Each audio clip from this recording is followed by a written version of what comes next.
శ్రీ గురుభ్యో నమః. శ్రీ మహాగణాధిపతయే నమః.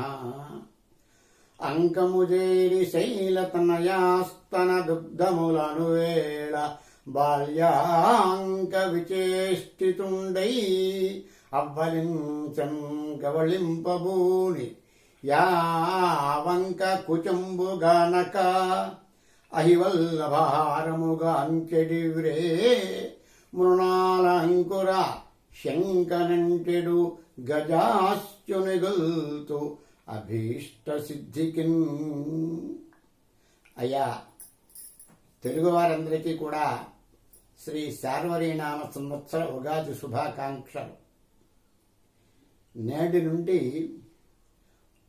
శార్వరీనామ సంవత్సర ప్రవేశము. ఉగాది అంటే అసలు యుగాది అని, యుగమునకు ఆది యుగాది. చైత్రశుద్ధ పాడ్యమి లగాయతూ యుగం ప్రారంభమైనది. ఈ యుగాదిలాగా క్రమేణా ఉగాదిగా రూపాంతరం చెందింది. మనకి మానవాళి మనుగడ కోసము మరి మహర్షుల కాల గణన చేశారు. ఎలాగంటే లిప్తలు, ఘడియలు, విఘడియలు, అలాగే నిమిషములు, గంటలు, వారములు, నెలలు, ఋతువులు, సంవత్సరము. ఇటువంటి సంవత్సరాలు 4,32,000 సంవత్సరాలు అయినట్లయితే కలియుగ ప్రమాణం అది. దీనికి ముందు ద్వాపర యుగము 8,64,000 సంవత్సరములు. దానికి ముందు త్రేతాయుగము, అది 12,96,000 సంవత్సరాలు. దానికి ముందుగా కృతయుగము, కృతయుగ ప్రమాణము 17,28,000 సంవత్సరాలు. ఈ 4 యుగములు కలిసినట్లయితే, ఒక ఆవృత్తి తిరిగినట్లయితే ప్రమాణము 43,20,000 సంవత్సరాలు. ఇటువంటి మహాయుగములు గనక 18 గడిచినట్లయితే ఒక కల్పము అన్నాడు. అలాంటి కల్పాలు 14 గడిచినట్లయితే బ్రహ్మగారికి ఒక పగలు కానీ రాత్రి కానీ అవుతుందని. సాధారణంగా మనం అందరినీ కూడా ఆశీర్వితం చేయప్పుడు పిల్లలను, ముఖ్యంగా పిల్లలకి బ్రహ్మంత ఆయువు కలగాలి అంటాం. అంటే అంత అంతులేనటువంటి ఆయుర్దాయము బ్రహ్మగారికి. సరే, ఈ కాలాన్ని ఇలా మనకి విభజన చేశాడు. మరి ఈ సంవత్సరానికి విశేషం మనం తెలుసుకోవాలి. సంవత్సరం పేరు శార్వరి.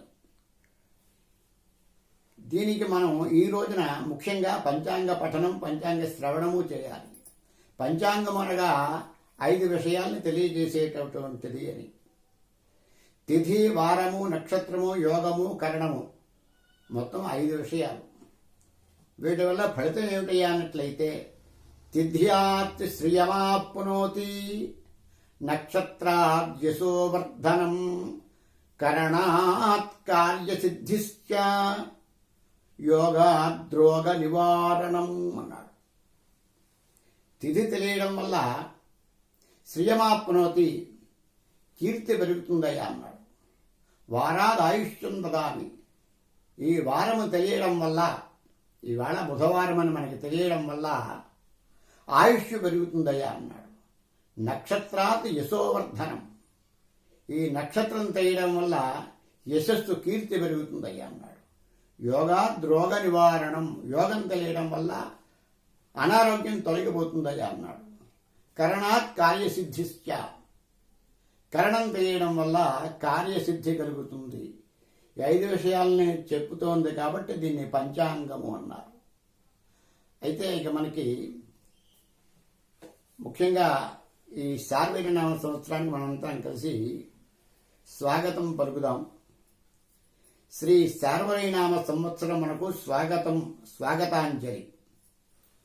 సర్వులకు శుభము చేయవచ్చు శార్వరి, స్వాగతంబు నీకు సుస్వాగతంబు. కరోనా మహమ్మారి విజృంభించి వికటాట్టహాసము చేయ మానవాళి మనుగడ ప్రశ్నార్థకంబైన వేళ ఉన్నా నేనున్నా వస్తున్నానని కరోనా మహమ్మారిని మట్టుబెట్టవచ్చు శార్వరి, నీకు స్వాగతంబు సుస్వాగతంబు. బుధుడు రాజ్యమేళ బుధజనుల బుద్ధి విశేషము పరిహవిల్ల. శార్వరి నీకు స్వాగతంబు సుస్వాగతంబు. శశాంకుడు మంత్రి అయి మంత్రాంగంబు చేయ మాయలేక మనగలరు జనులు గ్రహములల్లా అనుగ్రహము చేయ.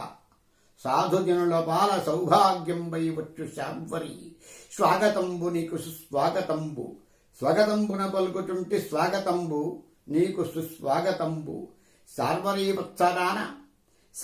వత్సరాన మత్సరము లేక మానవాడి వాసిగాంచు. పాడి పంటల దోడ పాప చింతన లేక ధర్మ చింతన కలిగి మంచి పొంతన కలిగి అలరారు ఆంధ్రజనులు పలుకుచున్నారు ఎలుగెత్తి మా పాల కామధేనువా మా పాల కల్పతరువా ఓ శార్వరి నీకు స్వాగతంబు సుస్వాగతంబు. స్వస్తి.